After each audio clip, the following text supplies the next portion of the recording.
president of Kiwanis Club of Aruba, and today we have a very special day. That's called our K1 Day. Kiwanis is a global organization of volunteers focused on improving and impacting the lives of children. And today is a day that, besides all the other projects that we do during the year, today we do one day where we have a hands-on day. So we work with our hands.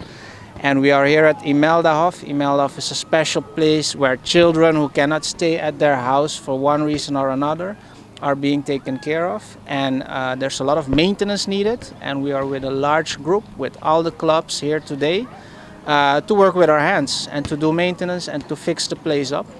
Awe maneira com meu colega eu usa bisacaba nós aqui na hunto nós temos bisa com awe nós break the record de quanto gente abing awe nós temos aproximadamente 140 gente que apresentar awe para fazer hands-on project que tabira yora nang esong kuta bira mais grande para Aruba nós temos bisa com awe tá despesivo tempo que o club nang abing hunto atrobe para fazer proyecto asina grande.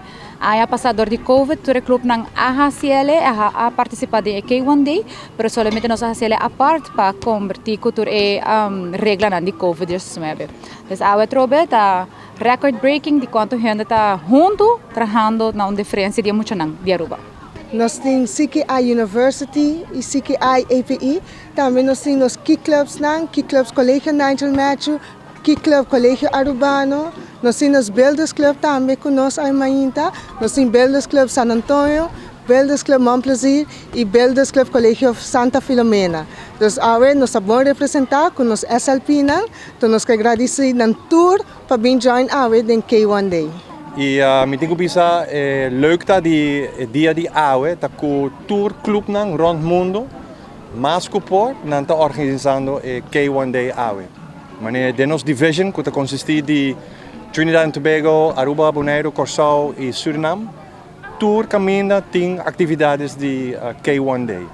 Maneira nós começar em 1 de outubro com a União Cultura Clubnan, agora é dia de ano de Kiwanis, caminha não somente Clubnan adulto, mas também tour Clubnan de nossos service leaders programs, com a tour escola, também junto caminha nós também assim obra para a comunidade e você pode mirar aqui nós temos 140 gente ou mais que 140 me tenho bisa e essa aqui está de 10 anos que nós estamos na Aruba e está seguro mirando a quantidade de muita que nós temos e essa aqui também tem futuro seguro para hope anos na Kutabini. Dus